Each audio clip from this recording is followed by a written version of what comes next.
नमस्कार, news point लेकर हाजिर हूं मैं राजीव। दोस्तों, बिहार में नीतीश कुमार ने 10वीं बार मुख्यमंत्री पद की शपथ तो ले ली, लेकिन आज ही बीजेपी ने नीतीश कुमार को इस गठबंधन सरकार में उनकी हैसियत याद दिला दी है। आइए जरा सबसे पहले देख लेते हैं नीतीश बाबू जब शपथ ले रहे थे। शपथ ग्रहण नीतीश बाबू 10वीं बार कर रहे हैं, जरा देखिए। नीतीश कुमार सत्य निष्ठा से प्रतिज्ञान करता हूँ कि मैं विधि द्वारा स्थापित भारत के संविधान के प्रति सच्ची श्रद्धा और निष्ठा रखूंगा। मैं भारत की प्रभुता और अखंडता अक्षुण्ण रखूंगा। मैं बिहार राज्य के थोड़ा लड़खड़ाते हुए नीतीश कुमार, तबीयत ठीक नहीं है आप जानते हैं, और पढ़ने में भी तकलीफ हो रही थी। लेकिन चलिए, नीतीश बाबू ने आज शपथ तो ले ली, और शपथ ले तो ली, लेकिन नीतीश कुमार को इस गठबंधन सरकार में उनकी हैसियत बीजेपी ने दिला दी है। आपको बता दूं कि नीतीश के साथ 26 मंत्रियों ने भी शपथ ली है। उधर जाएंगे, लेकिन उससे पहले एक विजुअल और दिखाना चाहता हूं। आइए जरा इसको शुरुआत से बिना ऑडियो के इस विजुअल को देखिए। जरा आराम से फुल स्क्रीन ले आइए। देखिए इसमें तस्वीरें बहुत कुछ बयां करती हैं। एक तो आज एक साथ पांच मंत्रियों ने एक साथ, बिल्कुल जैसे लग रहा था कि किसी गाने का कोरस जो चल रहा होता है ना, वो कोरस चल रहा था। लेकिन उसके अलावा आप देखिए, आ रहे हैं मंत्री पद की शपथ लेने के बाद मंत्री जो हैं वो आते हैं, चले जाते हैं। नीतीश बाबू बैठे हैं हाथ जोड़े हुए, लेकिन उनकी तरफ कोई देखता भी नहीं है। और खासकर जो 14 मंत्री जो बीजेपी के 14 मंत्री जो बने हैं, उनमें से मैक्सिमम ने प्रधानमंत्री से हाथ मिलाकर उनका अभिवादन करते हुए तो नजर आए, लेकिन नीतीश बाबू बैठे रहे कुर्सी पे। नीतीश बाबू की तरफ किसी ने देखा भी नहीं। आखिर ये क्या चल रहा है? नीतीश कुमार हाथ जोड़ रहे हैं, लेकिन बाकी जो मंत्री हैं, जो उनके मातहत काम करेंगे, मुख्यमंत्री के मातहत होंगे, उनके मंत्रिमंडल के वो सदस्य हैं, लेकिन मुख्यमंत्री की तरफ आप मुखातिब नहीं हो रहे हैं। प्रधानमंत्री को नमस्कार करते हैं और निकल लेते हैं। क्या यही हैसियत रह गई नीतीश कुमार की? आइए आपको बता दूं कि नीतीश के साथ 26 मंत्रियों ने भी शपथ ली है।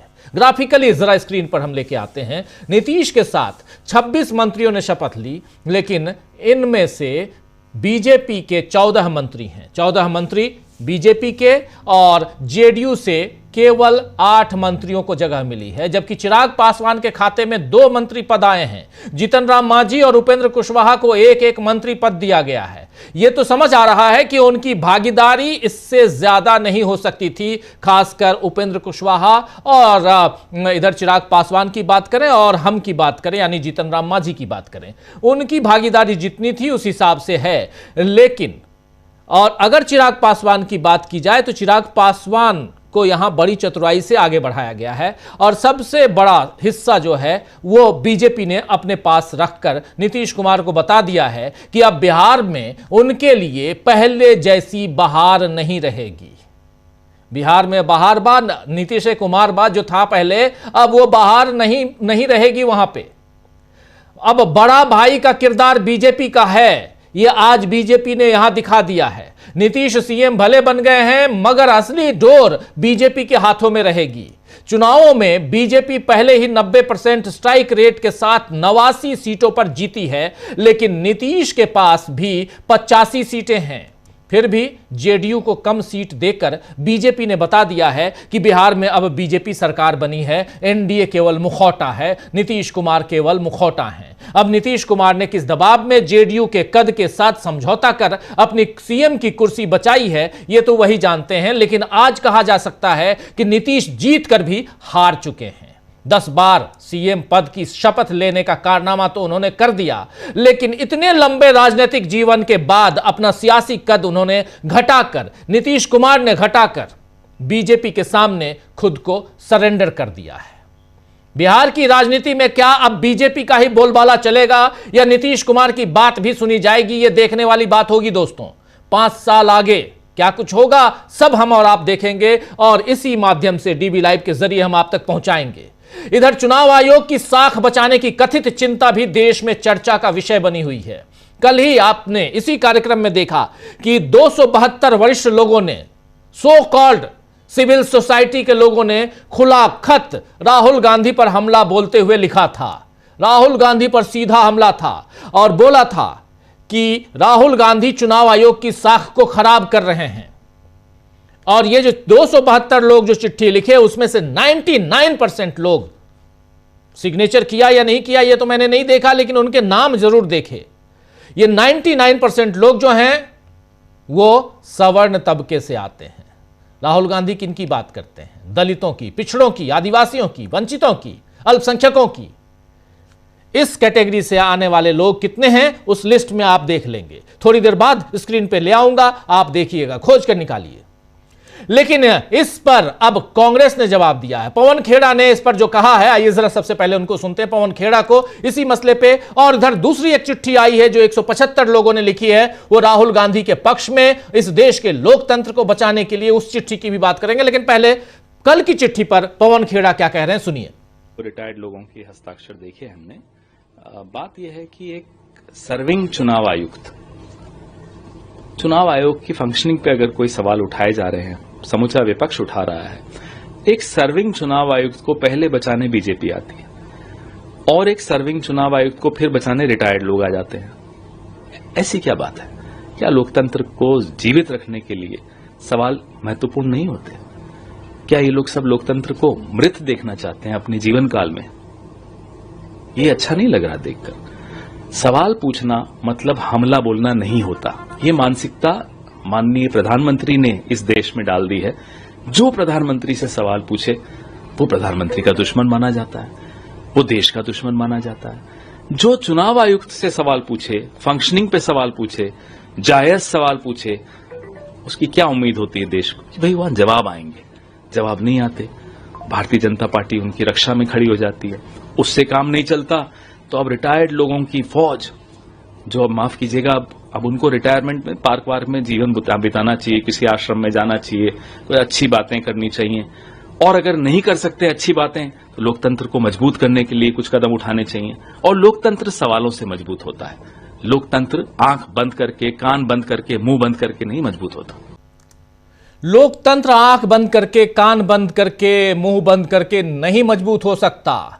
लेकिन यहीं पर कांग्रेस नेता राजेंद्र पाल गौतम ने भी क्या कुछ कहा है, आइए उनको भी सुनते हैं। राजेंद्र पाल गौतम जो बात कह रहे हैं वो जरा और पैनापन के साथ जरा सुनिए।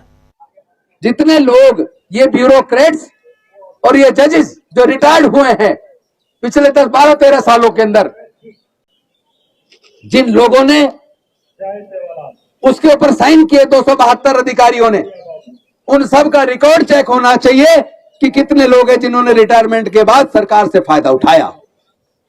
सरकार से फायदा उठाते हैं और जनता के खिलाफ बोलते हैं। आज देश के अंदर कौन है नेता बताइए जो इस बात को ईमानदारी के साथ बोलता हो कि पत्रकारिता में दलित कितने, आदिवासी कितने, पिछड़े कितने, सुप्रीम कोर्ट, हाई कोर्ट में, जुडिशरी में दलित कितने, पिछड़े कितने, आदिवासी कितने, देश के व्यापार में उनको कितना हिस्सा मिला, कौन है, कितने लोग बोल रहे हैं, कितने लोग हैं जो कह रहे हैं कि इनकी वोट की चोरी हो रही है।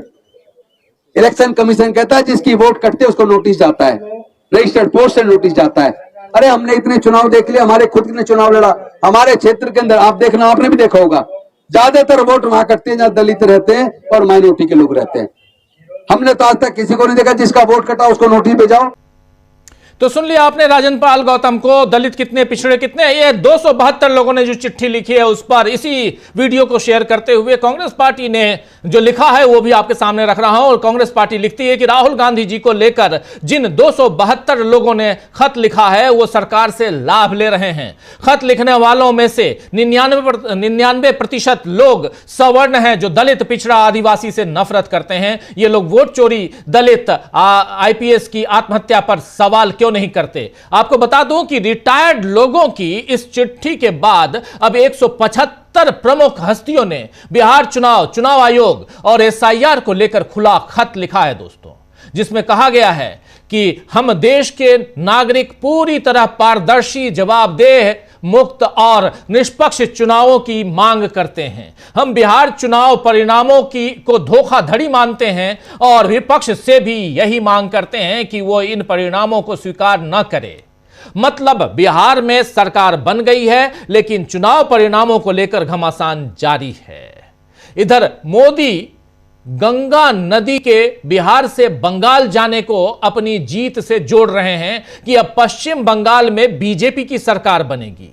लेकिन वहां ममता बनर्जी ने अभी एसआईआर के खिलाफ मोर्चा खोला है।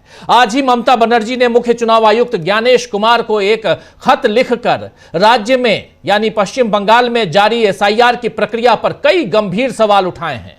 ममता बनर्जी ने एसआईआर को खतरनाक, बिना प्लान वाला और अमानवीय बताते हुए इसे तुरंत रोकने की मांग की है। ममता बनर्जी ने कहा है कि एसआईआर कवायद न सिर्फ अनियोजित और अराजक है, बल्कि खतरनाक भी हो गई है और यह अब चिंताजनक चरण में पहुंच चुकी है। खत में ममता बनर्जी ने साफ कहा है कि यह प्रक्रिया हमारी लोकतंत्र की नींव को हिला रही है। गलत या अधूरी एंट्री के डर से लाखों असली वोटरों का नाम कट सकता है। बीएलओ और आम लोगों पर जो दबाव डाला जा रहा है वो बर्दाश्त से बाहर है। ये बात यहां ममता बनर्जी कह रही हैं। ये बहुत इंपॉर्टेंट बात यहां ममता बनर्जी कह रही हैं और ये काम सिर्फ और सिर्फ बंगाल में नहीं हो रहा है। ये काम उन तमाम राज्यों में हो रहा है जहां चुनाव हैं। जहां चुनाव नहीं है वहां भी, जिसमें उत्तर प्रदेश है, छत्तीसगढ़ है, मध्य प्रदेश है, उत्तराखंड, ऐसे कुछ राज्य और हैं जहां चुनाव नहीं है, वहां भी एसआईआर का काम चल रहा है। एसआईआर के फॉर्म को अगर आप देखेंगे तो आपको खुद समझ में आएगा कि इस फॉर्म के जरिए कहीं ना कहीं आपके वोट को काटने की कोशिश हो रही है। मेरे घर पर भी एसआईआर, मैं नोएडा में रहता हूं, नोएडा उत्तर प्रदेश में आता है, दिल्ली एनसीआर की बात है। और नोएडा में चूंकि उत्तर प्रदेश है राज्य के हिसाब से, यहां भी एसआईआर मेरे घर पर मेरा भी आया हुआ है। मैं उसको देख रहा था तो मैं सोच रहा था कि इसको कैसे, मैं तो चलो भर दूंगा, लेकिन वो गरीब तबका जो पढ़ा लिखा नहीं है वो कैसे करेगा।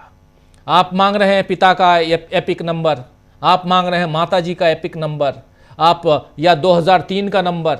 मैं 2003 में यहां नहीं था, कहीं और था, वहां से कहां से ढूंढ के लाऊं। ये सारी चीजें हैं इस कवायद में। बिहार में क्या कुछ हुआ आप सब जानते हैं।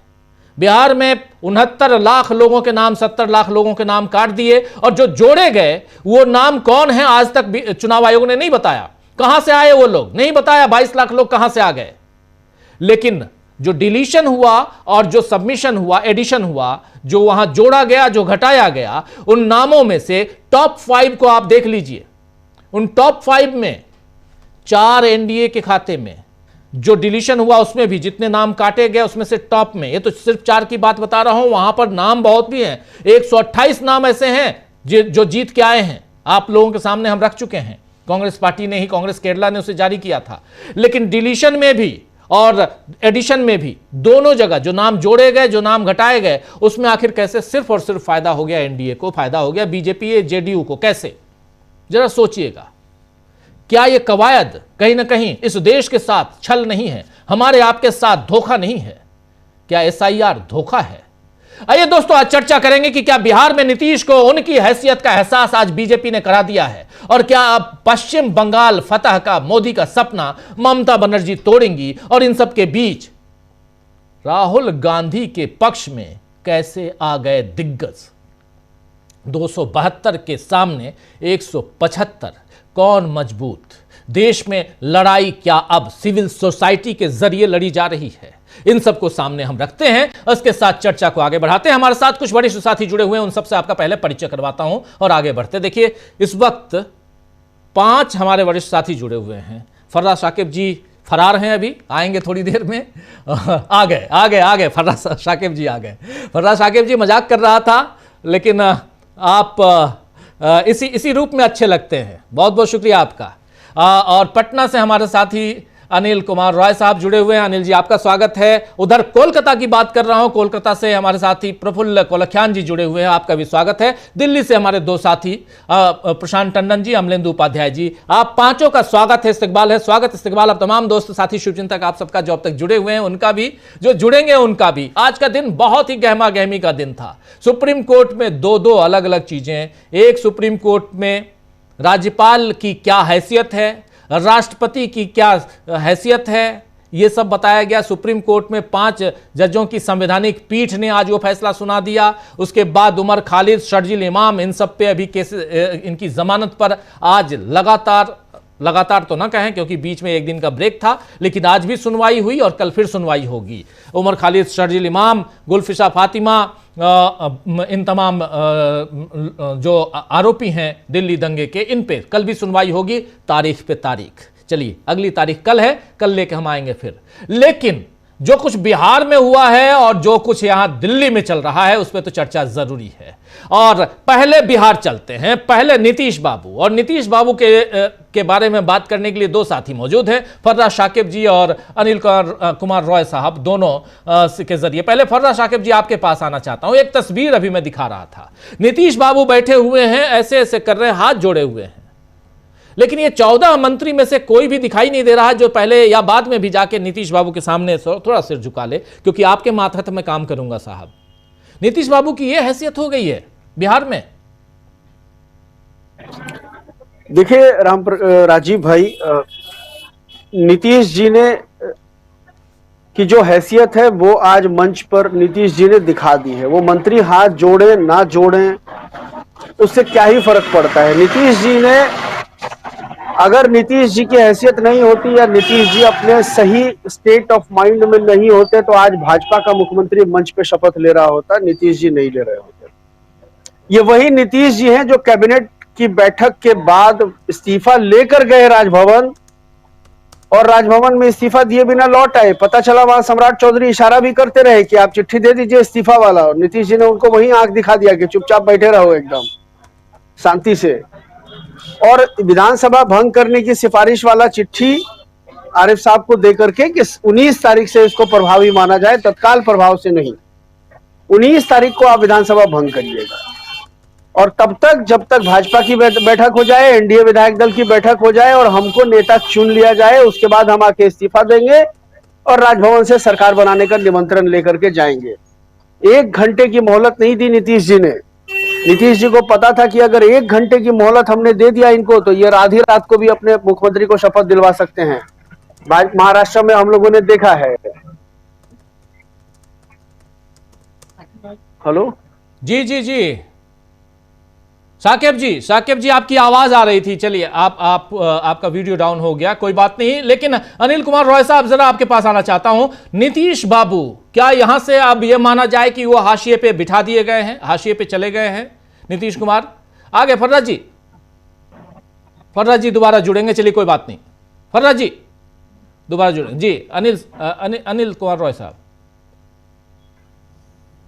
राजीव जी, इसमें कोई शक नहीं है कि नीतीश जी अब सेकेंडरी हो गए हैं। भले ही प्रमुख पद, मुख्यमंत्री के पद पर शपथ उन्होंने ली है, जिस तरह वे बोल रहे थे शपथ ग्रहण को में, जिस तरह अक्षुण्ण शब्द पर लगातार कई बार अटक गए थे और बीच में भी कई बार लड़खड़ा गए थे, यह सब उनके मेंटल स्टेटस को भी शो करता है। और जो चित्र अभी आपने फोकस करके दिखाया भी कि वह मंच पर वह केवल उपेक्षा नहीं है, वह केवल अनादर नहीं है, वह मंच पर गांधी मैदान में यह शपथ ग्रहण हुआ है कि हजारों लोगों के बीच में यह ऐलान है, यह प्रदर्शन है कि अब आपके मुख्यमंत्री की भाजपा के सामने क्या स्थिति है। और इस बात से भी पुष्टि होती है कि बीजेपी के अधिक मंत्री शपथ ग्रहण करते हैं, जेडीयू के कम मंत्री शपथ ग्रहण करते हैं। तो इन दोनों बातों से यह ऐलान होता है कि अब मुख्य भले ही लिखने के लिए नीतीश कुमार जी हों, लेकिन अब वे मुख्य नहीं रहेंगे। यह बात। दूसरी बात, मैं चूंकि बिहार ऐसी जगह है जहां से यह चुनावी प्रक्रिया का जो विवाद शुरू हुआ है वो थमने का नाम नहीं ले रहा है, और यह लंबे समय तक जो स्थिति दिख रही है कि लंबे समय तक यह जारी रहेगा। मैं दर्शकों का ध्यान इस बात की तरफ भी आकर्षित करना चाहता हूं कि किस तरह आप जब गौर से देखेंगे कि नाम कटने की प्रक्रिया को, तो बहुत आश्चर्य होगा यह देख करके कि तेजस्वी यादव के गृह जिले में लगभग 12% लोगों के नाम कटे हैं या काटे गए हैं, और नीतीश जी के गृह जिले में लगभग 3% लोगों के नाम कटे हैं या काटे गए हैं, और जो मुस्लिम बहुल इलाके हैं उसमें लगभग 9% के लगभग कटे हैं। तो ये सब चीजें देखने और समझने की है कि इसका अभिप्राय क्या है। दूसरी बात कि कई राज्यों में, शायद 12 राज्यों में जो SIR की प्रक्रिया शुरू हुई है, उसमें असम में SIR नहीं हो रहा है।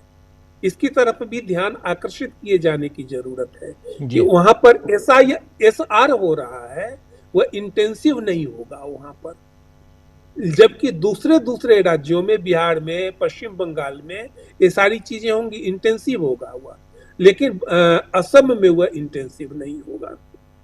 तो यह सब है सो देखने और समझने की बात है कि किस दिशा में यह चला जा रहा है। तीसरी बात, मैं अपनी टिप्पणी करना चाहूंगा कि जिन 175 लोगों ने के हस्ताक्षर से वह सूची जारी हुई है, वह 175 ही अंतिम संख्या नहीं है, वह संख्या लगातार बढ़ती भी चली जा रही है, और उन लोगों ने बिहार चुनाव को खारिज करने की बात कही है, यह अपील की है। तो इस तरह हो सकता है कि आगे चल कर के वह संख्या कई सौ या हजारों में वह चली जाए। तो यह बात अनसुनी नहीं होनी चाहिए, और जिन कारणों से कि जिस चुनाव आयोग पर को केंद्र में रख करके ये सारे प्रश्न खड़े हैं और खड़े हो रहे हैं, लगातार मजबूत होते चले जा रहे हैं, गहराते प्रश्न चले जा रहे हैं, इन बातों को नजरअंदाज नहीं किया जा सकता है।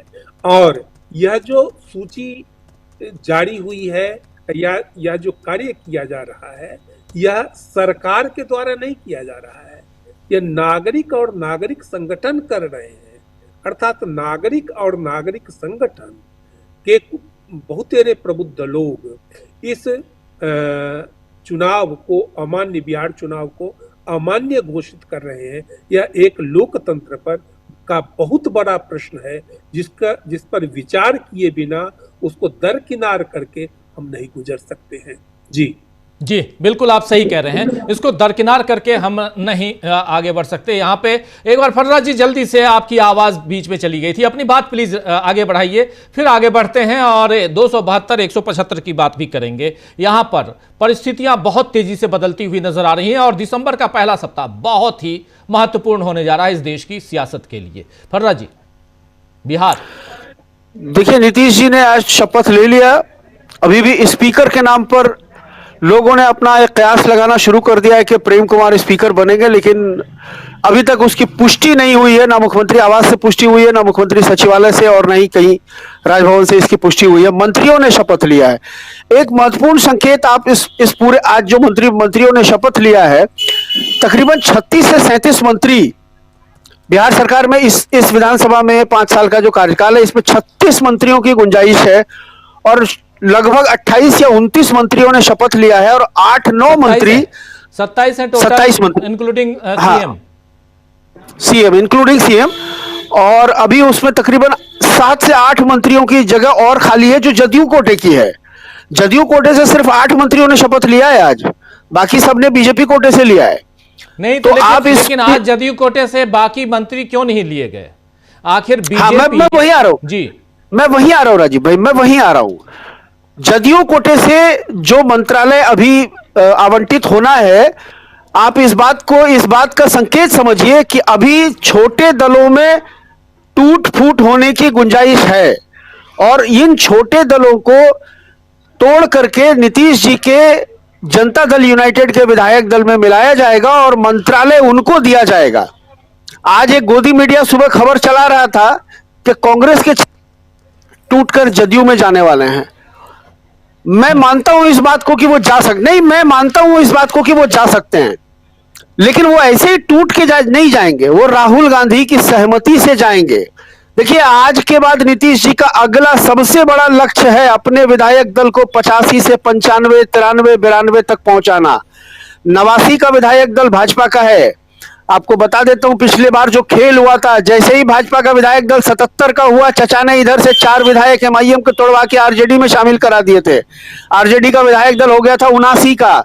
ये विधायक दल अभी आप देखेंगे कि 6 महीने के अंदर अंदर नीतीश जी का विधायक दल 90+ होगा और उसकी कवायद चल रही है। उसी लिए ये मंत्रालय बचा के रखे गए हैं। एमआईएम वाले 4 आएंगे, उसमें से किसी एक को मंत्री बनाया जाएगा। कांग्रेस के 6 अगर नहीं आए तो 5 आएंगे, 4 आएंगे, उनमें से किसी एक को मंत्री बनाया जाएगा। और आज जो मंत्री बने, इनके मंत्री बनने में कोई संदेह था क्या? कहीं कोई नया चेहरा? आप कांग्रेस को लेकर इतने कॉन्फिडेंट क्यों हैं और क्यों कांग्रेस के लोग जाएंगे वहां बीजेपी के साथ सरकार में? देखिए, कांग्रेस कि वो जाएंगे। एमआईएम के तो हैं, वो बी टीम है, खुले तौर पे कई लोग बोलते हैं। आप भी थे हमारे साथ सीमांचल में, वहां के जो वोटर्स थे वो कह रहे थे कि वो तो बी टीम है, उसको वोट नहीं देंगे हम। भले यहां तो बात ही दूसरी हो गई, जिस कारण उनके पास सीटें उनके खाते में आ गई, लेकिन कांग्रेस अपनी मेहनत पर क्यों दाग लगाएगी? देखिए, कांग्रेस, मैं कह तो रहा हूं कि कांग्रेस, ये मैं नहीं कह रहा हूं कि एकदम से कांग्रेस के चले ही जाएंगे, लेकिन इसकी संभावना है। कांग्रेस के एमआईएम के 4 और उपेंद्र कुशवाहा के 4 नहीं। फर्राज साकिब जी, मैं आपके इस विश्लेषण से सहमत नहीं हूं, इसलिए मैं कह रहा हूं क्योंकि कांग्रेस के पास मात्र 6 सीटें हैं। साकिब जी, बड़ा अदब के साथ मैं विरोध जता रहा हूं। कांग्रेस के पास अगर मात्र 6 सीटें हैं तो कांग्रेस टूट जाएगी। क्यों ऐसा हम मान रहे हैं? एआईएम टूटेगी अगर पूरे के पूरे 5 भी चली जाती है। 85 सीटें हैं इनके पास, 85 सीटें हैं जेडीयू के पास, और जेडीयू में उपेंद्र कुशवाहा की 4 सीटें मिल जाती हैं तो जेडीयू ऐसे 89 बराबर, 5 सीट में से 4 सीट भी चली गई एआईएम की तो 93 सीटें हो गए आगे। फिर कांग्रेस की जरूरत क्या है और कांग्रेस क्यों अपनी फजीहत करवाएगी बिहार में? मैं यही तो आपको कह रहा हूं राजीव भाई, मेरे कहने का मतलब यही है कि अगर ऐसा हुआ तो वो कांग्रेस की सहमति से होगा। मैं आपको ये बता रहा हूं, क्योंकि हर हाल में नीतीश जी अपनी तरफ से कांग्रेस के विधायक दल को नहीं छुएंगे, ये भी मैं आपको बता देता हूं। नीतीश जी का पहला निशाना एमआईएम है। ऐसा क्यों विधायक? इसलिए कि आज राजभवन के खेल की संभावना खत्म हो गई। आज महाराष्ट्र का जो मॉडल है उसके बाद राजभवन से अब कोई खेल नहीं होगा। अब राजभवन नीतीश जी को कभी नहीं, सुप्रीम कोर्ट ने कह दिया है कि राज्यपाल के पास तीन ऑप्शन है मात्र। या तो किसी बिल को आप पे साइन कीजिए, पहला ऑप्शन। ये तमाम साथी सुन चुके हैं, सुबह दिन में हमने कार्यक्रम किया, लेकिन फिर भी राज्यपाल के पास मात्र 3 ऑप्शन हैं। कोई भी बिल आता है लेजिस्लेटिव की तरफ से तो पहला कि आप उस पर साइन कीजिए, साइन नहीं करते हैं तो कारण के साथ आप वापस कीजिए, और वापस नहीं करते हैं तो तीसरा ऑप्शन है आप राष्ट्रपति के पास भेजिए। हम लिमिट नहीं कर रहे हैं, लेकिन आपके पास ये 3 के अलावा चौथा ऑप्शन नहीं है। चौथा ऑप्शन नहीं है तो फिर राज्यपाल कितने दिन रखेंगे अपने पास? रख नहीं सकते। उनको सिर्फ 3 ऑप्शन दिए गए हैं सुप्रीम कोर्ट की तरफ से। मतलब ये कि राज्यपाल अब नीतीश जी को बहुमत साबित करने के लिए नहीं कह सकते हैं, फ्लोर टेस्ट के लिए राज्यपाल अब नहीं कह सकते हैं। मैं ये बोल रहा हूं, आने वाले 5 साल में राज्यपाल उनको फ्लोर टेस्ट के लिए नहीं कहेंगे। अब जो भी खेल होगा वो फ्लोर पे होगा, और उसी फ्लोर के खेल की तमाम संभावनाओं को खत्म करने के लिए मैं आपको बता रहा हूं कि पहला निशाना नीतीश जी का यह है कि अपना विधायक दल बीजेपी से बड़ा करो। और बीजेपी से विधायक दल बड़ा करने का मतलब उपेंद्र कुशवाहा के बड़े भाई हैं नीतीश जी, तो वो बड़े भाई के लिए भी कुछ भी कर सकते हैं। उधर आरजेडी से भी कहा जाएगा कि भाई समान दोस्त है, तो भाई समान दोस्त के लिए हो सकता है कि आरजेडी से भी जो है वो टूट हो जाए। लेकिन एमआईएम और एलजेपीआर के विधायक टूटेंगे, आप लिख लीजिए इसको। चचा के ऊपर चिराग जी बोलते रहते हैं ना कि मेरा परिवार तोड़वा दिया, मेरी पार्टी तोड़वा दिया, अभी चचा उनका विधायक दल भी तोड़ेंगे। ये मैं आपको पूरी जिम्मेदारी से कह रहा हूं कि एलजेपीआर के 13 विधायक जनता दल यूनाइटेड में आने वाले उत्तर प्रदेश चुनाव से पहले चले जाएंगे। आप लिख लीजिए इसको, चलिए लॉक कर लीजिए। चलिए लॉक कर लेते हैं, लॉक कर लेते हैं। ये बहुत बहुत इंपॉर्टेंट बात आप कर रहे हैं। जरा आते हैं जल्दी से प्रफुल्ल जी, बिहार पे आएंगे, बंगाल पे भी, और आप दोनों जगह पैरेलल पारी खेलने वाले हैं और बहुत मजा आएगा आने वाले समय में जब बंगाल पे हम और चर्चा करेंगे। प्रफुल्ल जी, जरा अब बिहार में जो हो रहा है, नीतीश बाबू, वो तस्वीर देखकर काफी तकलीफ होती है। 10 बार का मुख्यमंत्री, एक बार नहीं 10 बार शपथ ली। भले ठीक है 5-5 साल, 5 मल्टीप्लाई इंटू 10 नहीं कर रहा हूं, 5 साल में 3 बार 4 बार ओथ ले लिए, लेकिन आपसे यह समझना चाहता हूं कि मुख्यमंत्री जी की हैसियत यहां, और फर्रा साकिब जी जो बात कह रहे हैं उसमें भी ये सही है कि नीतीश बाबू चाहेंगे कि हमारा कुनबा आगे बढ़े, और ऐसे में आज की तारीख में जब पहली ओथ सेरेमनी है, उसमें ये पहला समारोह हो, इस समारोह में नीतीश बाबू को मात्र 8 सीटें, 8 मंत्रिमंडल में मात्र 8, और बीजेपी अपने खाते में 14, क्या समझा जाए इसको?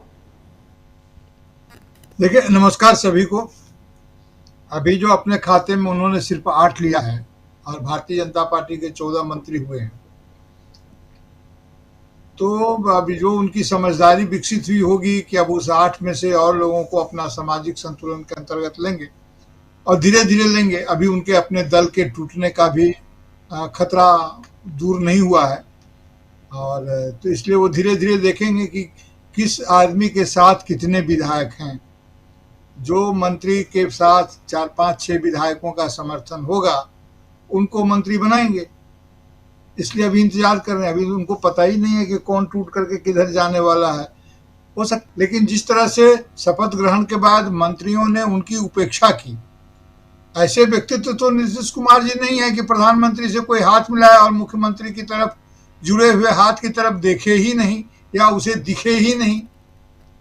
तो ये तो अद्भुत नजारा है, और ये चूंकि पब्लिक परसेप्शन में जा रहा है। जिस राष्ट्र का गौरव है नीतीश कुमार जी, उस राष्ट्र के लोगों को और उनके मतदाताओं को, उस राज्य के रहने वालों को और लोकतंत्र प्रेमियों को ये बिल्कुल अच्छा नहीं लगेगा, क्योंकि वहां तो प्रधानमंत्री अतिथि है ना, कर्ता तो वहां पर मुख्य रूप से नीतीश जी हैं, और नीतीश जी बगले झाँक रहे हैं इधर उधर, और जो वो हाथ जोड़ भी रहे हैं तो उनके पास कोई उधर ध्यान ही नहीं दे रहा।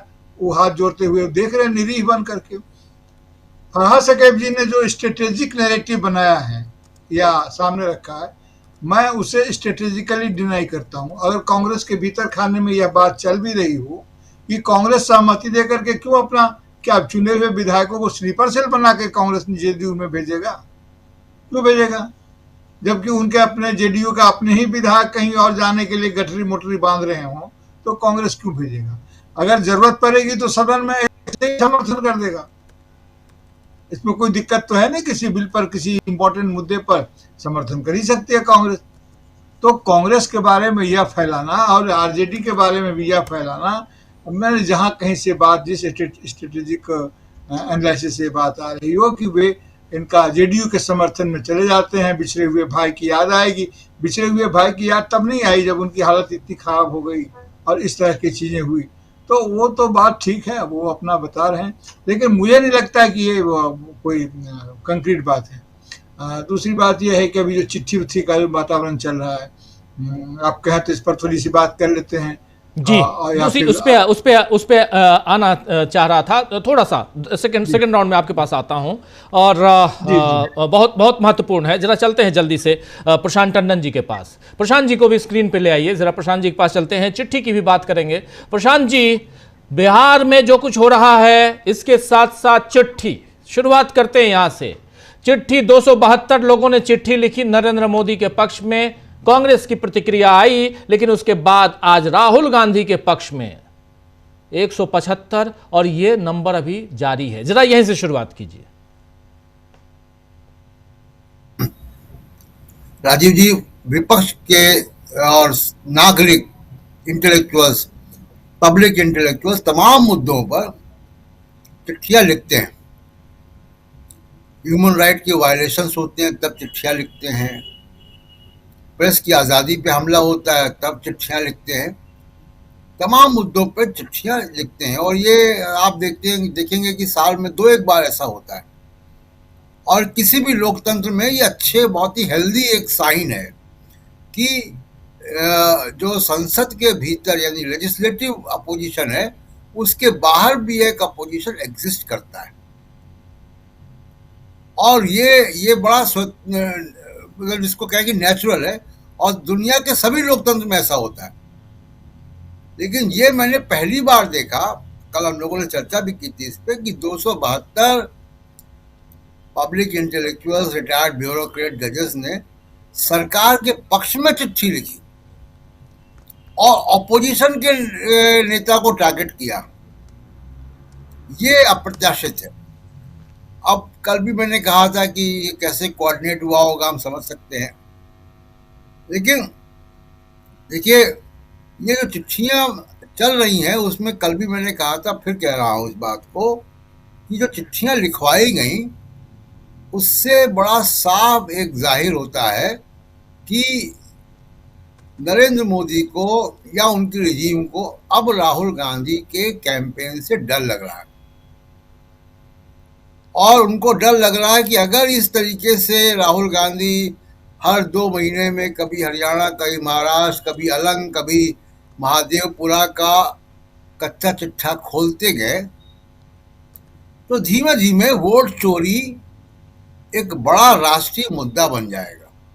हम लोग बिहार में थे तो हम लोगों ने देखा कि वोट चोरी मुद्दा था, और हर जगह हमको वैसे लोग मिले, जब जो लोग जो है जिनके नाम कटे या जिनके परिवार के लोगों के नाम कट गए, और वो लोग मिले जिन्होंने 2024 के लोकसभा में वोट दिया और यहाँ पे नाम कट गया विधानसभा।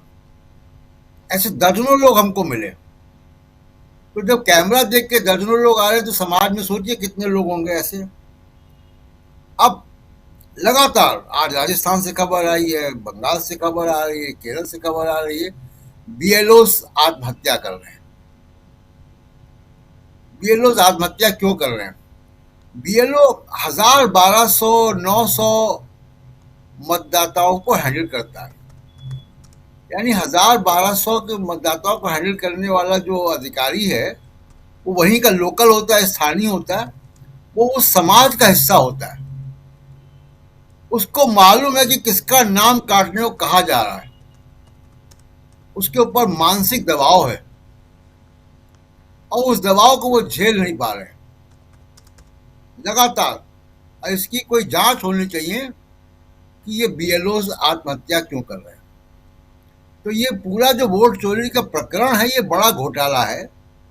लेकिन ये 272 लोगों ने क्यों चिट्ठियां लिखी, इसी पे बातें। देखिए, अगर धीमे धीमे राहुल गांधी इस तरीके से जो कर रहे हैं, जनता के बीच में विमर्श जा रहा है, वोट चोरी अगर एक राष्ट्रीय मुद्दा, बड़ा, अभी राष्ट्रीय मुद्दा है वो, लेकिन एक बड़ा मुद्दा बन जाए, लोग अपने आप सड़कों पे आने शुरू हो जाए इस पे, तो जो ये पूरा हर चुनाव को जीतने की तरकीब है, ये रुक जाएगी जी। और ये जीत अगर रुकेगी तो 2019 के इलेक्शन, जिसको सब्यसाची दास ने, प्रोफेसर सब्यसाची दास ने एक्सपोज किया था अपने रिसर्च पेपर के थ्रू, उसके बाद आप देखिए कि लगातार जो जहां जहां बीजेपी जीत रही, उन जीत पे सवालिया निशान खड़े हैं। जनता ने अगर इस मुद्दे को पकड़ लिया और राष्ट्रीय आंदोलन हो गया इसको लेकर, तो जीत का सिलसिला रुक जाएगा। और ये परेशानी है कि जो नरेंद्र मोदी और उनकी जो रिजीम है, मैं बीजेपी को इससे अलग कर रहा हूं, मोदी साहब और उनकी रिजीम को, ये जो लगातार चुनाव जीतने का जो उनका सिस्टम है जी, उस सिस्टम पे राहुल गांधी बड़ा हमला कर रहे हैं, और उसकी रोकथाम की तैयारी है कि बुद्धिजीवियों ने चिट्ठी लिखी, गोदी मीडिया इनके साथ है, तमाम और लोग भी साथ हो जाते हैं, लेकिन जनता के बीच में ये मुद्दा जा रहा है और ये परेशानी का कारण है। इसलिए चिट्ठियां लिखवाई गई। ये पैनिक रिएक्शन है, ये प्रतिक्रिया है मोदी रिजीम की।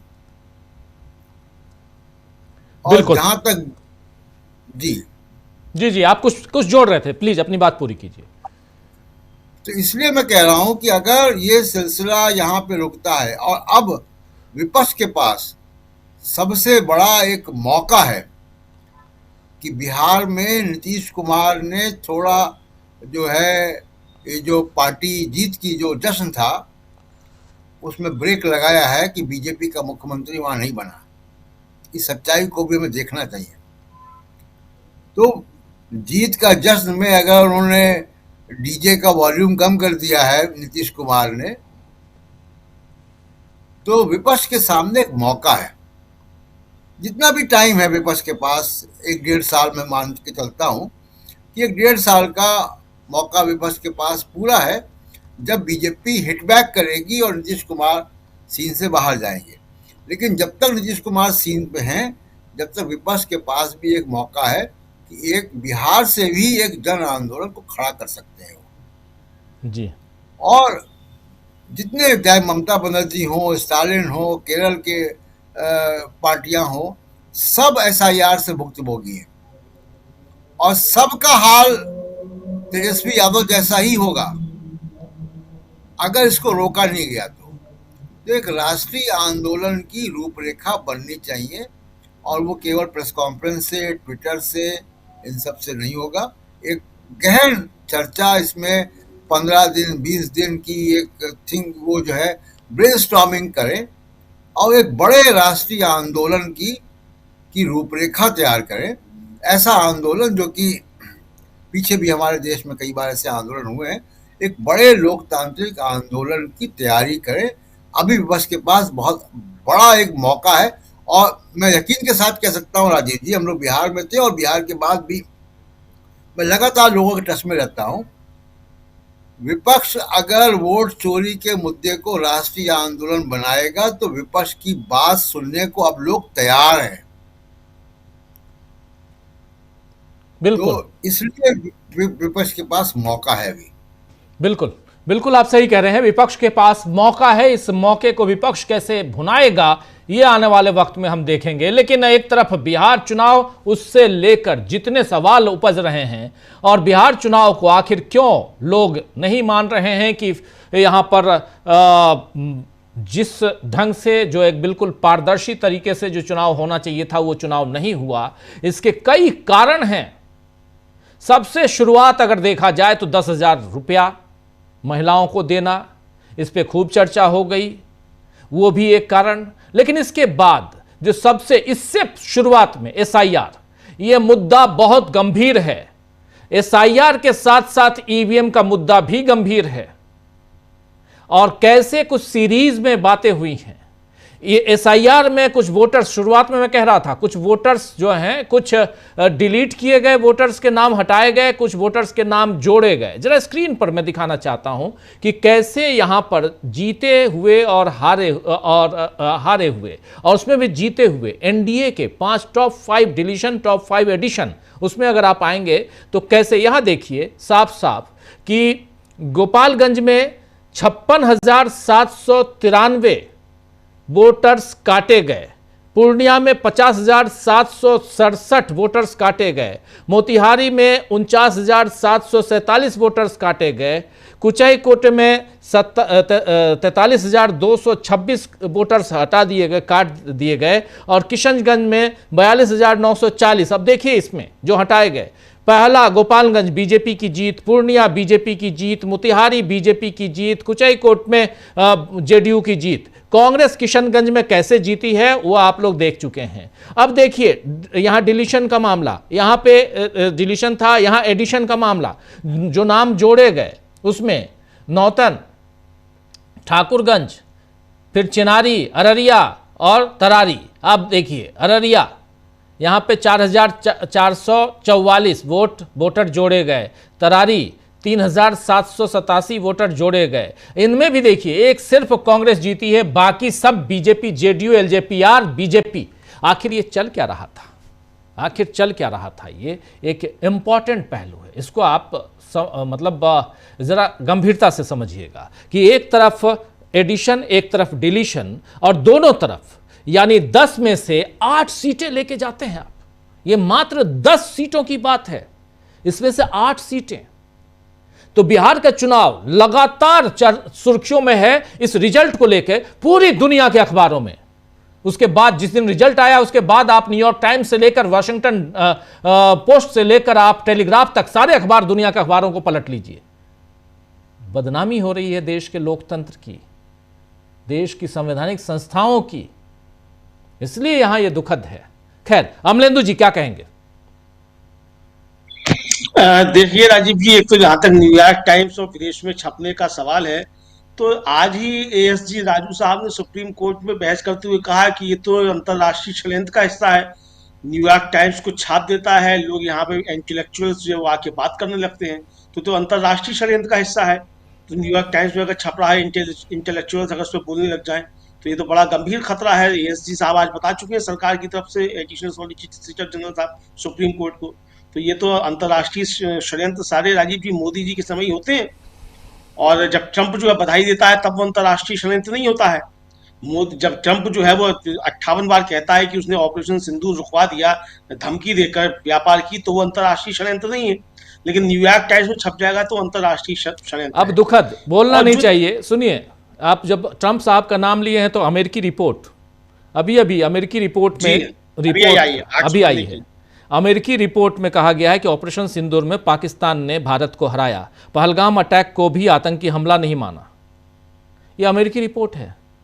मतलब ये दुखद है। हम हिंदुस्तानी हैं, हमको अपने हिंदुस्तान पे अपने भाई, यहां सरकार किसी की भी रहे, जब देश की बात आएगी तो सब उस वक्त एक थे। क्या पॉलिटिशियंस, क्या इस देश की जनता, अगर अपने देश की सीमा की रक्षा के लिए आपको हमको सबको जाना होगा तो हम सब जाएंगे। लेकिन हमारे प्रधानमंत्री जी चुप क्यों हो जाते हैं? कल जा रहे हैं जोहानिसबर्ग, और आज 8 तारीख को जयराम रमेश ने एक बयान दिया था, याद होगा, कि अब डोनाल्ड ट्रंप नहीं जा रहे हैं जोहानिसबर्ग, तो नरेंद्र मोदी जी जाएंगे वहां। जहां जहां डोनाल्ड ट्रंप जाते हैं वहां मोदी नहीं जाते हैं। आमना सामना ना हो। अगर चाहेंगे तो मैं जयराम रमेश की उस बाइट को भी सुना दूंगा प्रूफ के लिए। लेकिन यहां पर यह इंपॉर्टेंट है कि आखिर भारत की सॉवरेनिटी की जब बात आती है, वहां पे हमारे देश पर अभी आज की तारीख में जो रूल करने वाले लोग हैं, भाई बीजेपी, एनडीए, वो कहां चले जाते हैं? यह दुखद है, यह दुखद है। इसलिए, लेकिन अपनी बात रखिए। जी बिल्कुल राजीव जी, तो ये जो रिपोर्ट आई है अमेरिका की, तो अब ये अंतर्राष्ट्रीय षड्यंत्र नहीं है। इस पर ना बीजेपी बोली है ना मोदी जी बोले हैं कि अंतर्राष्ट्रीय षड्यंत्र है। चुपचाप इस पे चुप्पी साध दी गई है, तो इस पर बोलना चाहिए। दूसरा जो आपने डाटा दिया कि भाई 8 सीटें जो है बीजेपी ने जोड़ दी एडिशन और डिलीशन करके, तो छोड़ दी कांग्रेस के लिए, ताकि कांग्रेस ये ना कह पाए कि चोरी हुई। तो 2 छोड़ दी आपके लिए कि भाई देखिए आप कैसे कह सकते हैं, एक सीट तो आप भी जीते हैं जहां मास डिलीशन हुआ, और एक सीट देखिए आप भी जीते हैं जहां मास एडिशन हुआ, तो आप आरोप नहीं लगाइए। ठीक उसी तरीके का तर्क कि जहां आप जीत जाते हैं वहां ईवीएम खराब होती है, जहां आप हार जाते हैं, मतलब जहां आप जीत जाते हैं वहां ईवीएम सही होती है, जहां आप हार जाते हैं वहां ईवीएम खराब होती है। तो ये कहने के लिए, तो ये सारे घपले करने के लिए ये सारी चीजें की गई हैं। लेकिन राजीव जी, नीतीश कुमार ने आज, मतलब नीतीश कुमार का जिस तरीके से अपमान किया गया, ये ऐसा नहीं है कि अचानक हो गया, ये एक रणनीति के तहत किया गया। और ये संदेश देने की कोशिश की गई मशीनरी को भी कि नीतीश कुमार की बात नहीं माननी है। अब मुख्यमंत्री जो हैं वो अनऑफिशियल तौर पे सम्राट चौधरी हैं। ये संदेश देने की कोशिश मशीनरी को की गई है कि हम नीतीश कुमार के आदेश नहीं मानने हैं, नीतीश कुमार नाम के मुख्यमंत्री हैं। और ये राजीव जी जिस तरीके से अपमान किया है नीतीश कुमार का इन तमाम बीजेपी के मंत्रियों ने, मतलब वो हाथ जोड़े बैठे हुए हैं नीतीश कुमार, और उनका नहीं हो रहा है। प्रधानमंत्री नरेंद्र मोदी भी नीतीश कुमार की तरफ नहीं देखते हैं, वो हाथ जोड़े हुए हैं। और यानी जब मिलकर खड़े होते हैं साहब की वो फोटो खिंचाया जाएगा, नीतीश कुमार हाथ पकड़े और मोदी जी हाथ झटक देते हैं नीतीश कुमार का, और जनता के सामने झुक झुक के नमस्ते करने लग जाते हैं। इतनी बेइज्जती जो की गई, तो ये साफ तौर पर एक कोशिश ये कि मशीनरी को ये संदेश दिया जाए कि नीतीश कुमार अब मुख्यमंत्री तो हैं, दबाव है चूंकि, वरना अभी पलटी मार जाएंगे और अभी कुछ कर नहीं पाएंगे, तो ये। लेकिन राजीव जी जो एक खतरा बड़ा है, वो खतरा ये है कि नीतीश कुमार क्या जयललिता बनने की तरफ बढ़ जाएंगे। ये बड़े खतरे हैं राजीव जी। चूंकि स्वास्थ्य को लेकर जो उनकी बातें की जाती हैं, मुझे लगता है कि नीतीश कुमार के स्वास्थ्य को लेकर अगर कुछ चिंताएं हैं उनके परिवार को, तो उनके परिवार को उनका इलाज जो है वो भारत में नहीं कराना चाहिए, बाहर कहीं जाके कराना चाहिए अगर इस तरह की कुछ चीजें हैं। क्योंकि आज वो जिस तरीके से बार बार शपथ ग्रहण करते हुए भी अटक रहे थे लिखी हुई चीज को पढ़ने से, तो उससे बहुत कुछ संकेत मिल रहे हैं। लेकिन भारत में इलाज कराना ठीक नहीं रहेगा, बाहर जाकर इलाज कराएं तो ये ज्यादा बेहतर होगा। और विपक्ष भी जो है वो तो बिल्कुल तैयार रहे कि कब जो है बिहार में जो है पलटी मारी जानी है, तो इसके लिए तैयारी पूरी तरीके से विपक्ष को भी करनी चाहिए। दूसरा राजीव जी, एक बात मैं कहना चाहूंगा कि नीतीश कुमार मुख्यमंत्री बने, सब बधाई दें, बहुत अच्छी बात है, बधाई दें, बने हैं। लेकिन ये बात कतई ना छोड़ी जाए कि ठीक है चुनाव हो गया और वोट चोरी से बन गई सरकार तो बन गई, अब चलो छोड़ो। छोड़ना नहीं है। मुझे लगता है कि राहुल गांधी को फिर एक वोटर अधिकार यात्रा इस बिहार में ही करनी चाहिए और जनता से मुलाकात करनी चाहिए जहां जहां वोट कटे हैं सबसे ज्यादा, खासतौर से उन क्षेत्रों में अब ये वोटर यात्रा जानी चाहिए और राहुल गांधी जनता से रूबरू हो वहां जाकर और लोगों को सामने लेकर आए कि किस तरीके से वोट कटे और कहाँ क्या क्या हुआ। मुझे लगता है कि ये एक कार्यक्रम होना चाहिए और खासतौर से राष्ट्रीय जनता दल और तेजस्वी यादव जो है उनको इस पर मुखर रहना चाहिए। अगर लूट लिया गया है चुनाव तो भैया, अगर आपको जगह आगे रास्ते में लूट लें तो आप क्या करेंगे? लूट तो जाएंगे ना, आपके पास क्षमता नहीं है उससे डकैतों से लड़ने की। लेकिन डकैत आपको लूट के ले जाना और खामोश बैठ जाए, ये तो नहीं होगा ना जी। तो बोलना तो पड़ेगा कि हमको लूट के ले गए। तो ये बोलना पड़ेगा, जोर जोर से बोलना पड़ेगा कि बिहार का चुनाव लूटा गया है। जिस तरीके से बाकी विपक्ष बोल रहा है उस तरीके से बिहार के राजनेताओं को भी, बिहार के राजनीतिक दलों को भी ये साफ तौर पर बोलना पड़ेगा कि ये चुनाव लूटा गया है, हम इसको नहीं मानते। और जिस तरीके से आज जो 175 से ज्यादा जो इंटेलेक्चुअल्स हैं उन्होंने जो अपील जारी की है और वो संख्या बढ़ रही है, उन्होंने भी साफ तौर पर यही कहा है कि इसको स्वीकार नहीं करना चाहिए। मुझे लगता है राजीव जी की उस अपील के साथ इस देश को जो है वो खड़ा होना चाहिए कि बिहार का चुनाव लूटा गया है, ये जनादेश किसी भी तरीके से नहीं। जी जी जी, बिल्कुल बिल्कुल आप सही कह रहे हैं। यहाँ पर चुनाव की बात हम लगातार कर रहे हैं और SIR की बात कर रहे हैं। ज़रा फिर आना चाहता हूँ SIR के मुद्दे पे, ज़रा फर्रा शाकिब जी आपके पास। और एक और बहुत शानदार आंकड़ा देख रहा था मैं, नवीनगर। अब देखिए कुछ ऐसे हैं, कुछ ऐसी सीटें हैं शाकिब जी जहां पोस्टल बैलेट, जहां 27 वोटों से RJD हारी, वहां 360 पोस्टल वोट रिजेक्ट हुए। इलेक्शन कमीशन के डाटा में ऐसे दिलचस्प आंकड़े हैं। 27 वोट। अब देखिए मज़ेदार है, पोस्टल बैलेट नबीनगर 112 वोटों से RJD हारी, 132 पोस्टल बैलेट के वोट रिजेक्ट किए गए। अगियांव 95 वोटों से CPI-ML हारी, 175 95 से हारी, 175 पोस्टल वोट रिजेक्ट हुए। संदेश 27 वोटों से, शुरुआत में बोला 27 वोटों से संदेश में RJD हारी, 360 पोस्टल बैलेट वोट रिजेक्ट किए गए।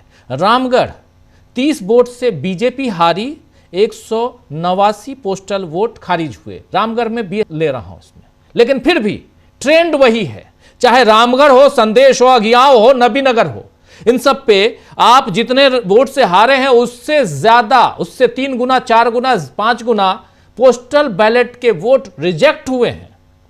क्या मायने, क्या ट्रेंड है? फर्रा शाकिब जी,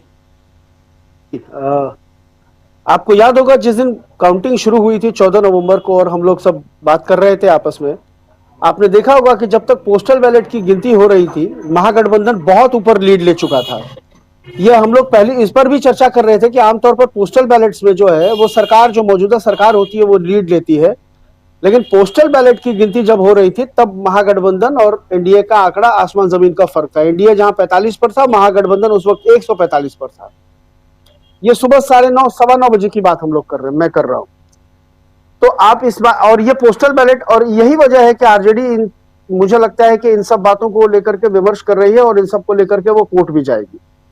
और हो सकता है कि अनिल मसीह कोई दूसरा भी बैठा हो जिसने पोस्टल बैलेट रिजेक्ट किया, फिर बीजेपी का मेयर बनाया, उस तरह की कोई घटना अगर सामने आ जाए तो कोई हैरानी की बात नहीं।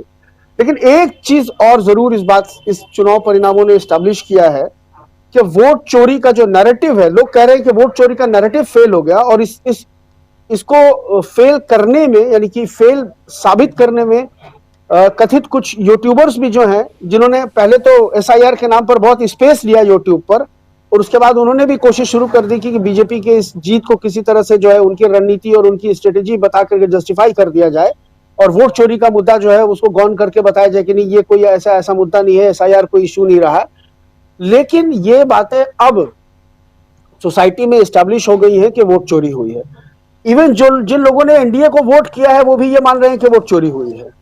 इतनी बड़ी विक्ट्री एनडीए की। शाकिब जी, हम और आप, हम लोग तो लगातार कुछ नहीं तो कम से कम 3000 किलोमीटर घूमे होंगे बिहार में। बिल्कुल 33,000 किलोमीटर, 3300 किलोमीटर हम लोग बिहार में घूमे, आप हम सब मिलके। 3300 किलोमीटर कम नहीं होता। बिल्कुल, आधा बिहार नाप दिया हम लोगों ने। आधा नहीं, 75% बिहार हम लोगों ने नाप दिया। बिल्कुल। अब हम लोगों ने जो देखा वो बताया।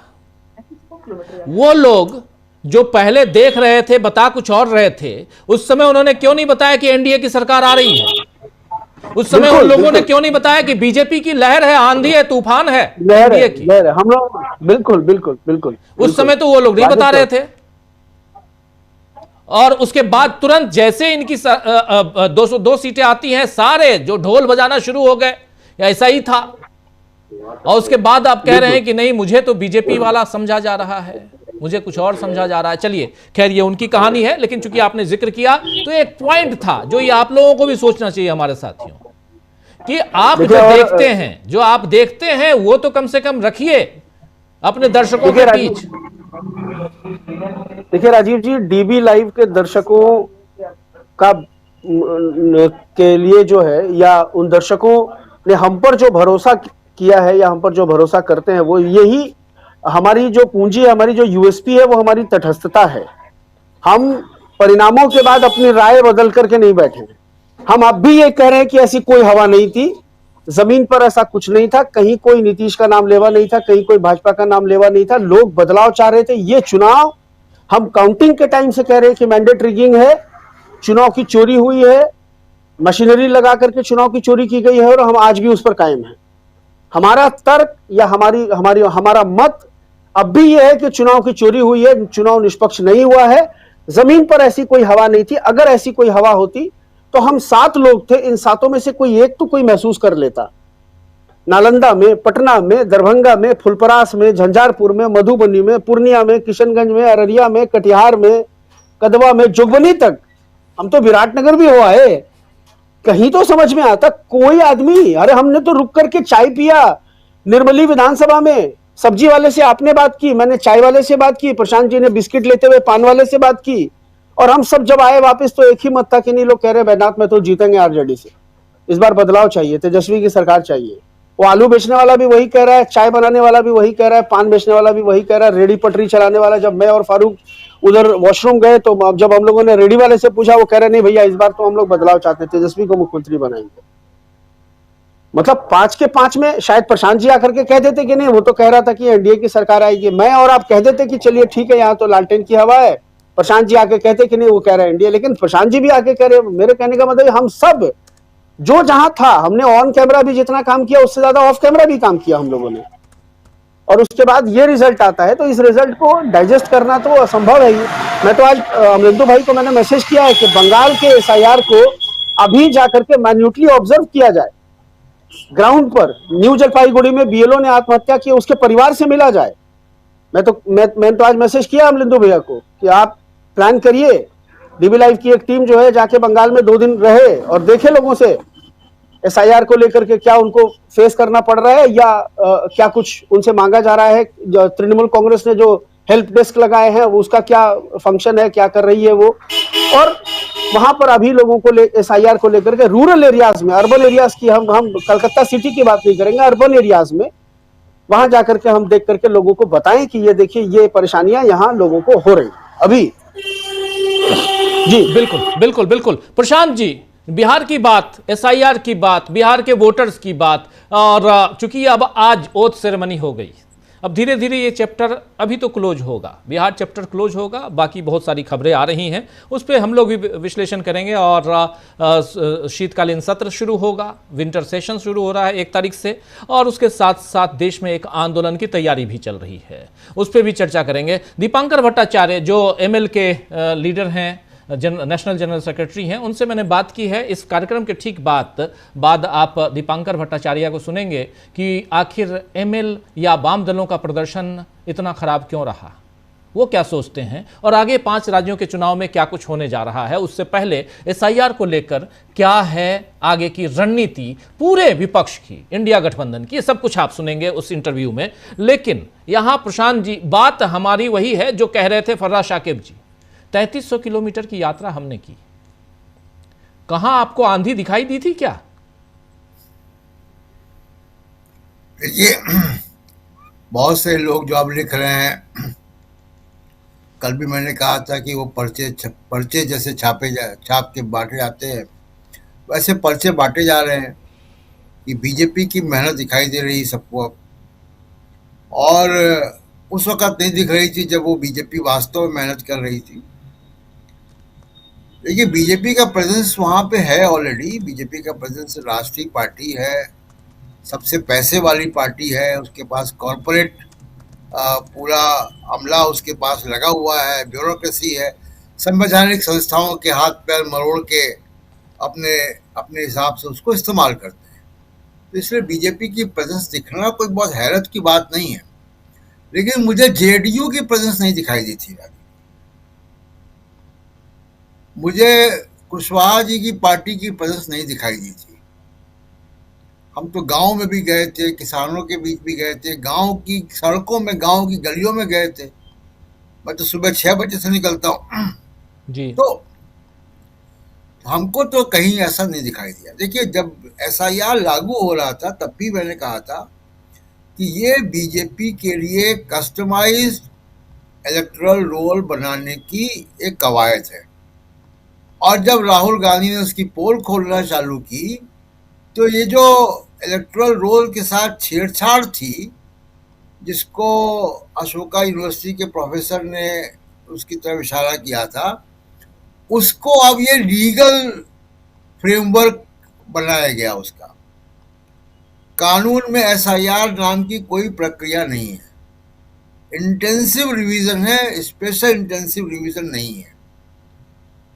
उसके जो एसओपीज है वो 2002 और 2003 में जो हुए उससे बहुत फर्क है।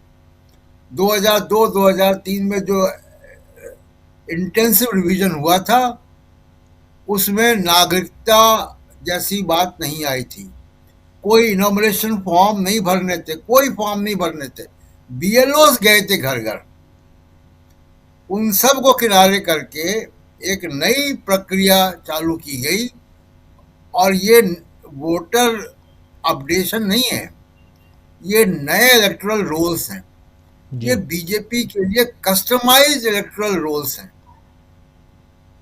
अब बीजेपी यहाँ के बाद से, मैं बार बार कह रहा हूं कि वही चुनाव हारेगी जो अपनी ऑब्जेक्टिविटी के लिए या दुनिया को दिखाने के लिए उनको ये दिखाना पड़े कि हम हारते भी हैं, वही चुनाव हारेगी। कोई क्रूशियल चुनाव जहां पे बीजेपी की स्टेक्स है वहां नहीं आ रही। हम लोग जब ये बात कर रहे थे तो भी आपको याद होगा कि बार बार मैं इस बात को भी कहता था कि बिहार वो जगह है जहां से 2 बैसाखियों में से एक बैसाखी बिहार से आती है जी, नरेंद्र मोदी की। तो स्टेक्स बहुत हाई थे।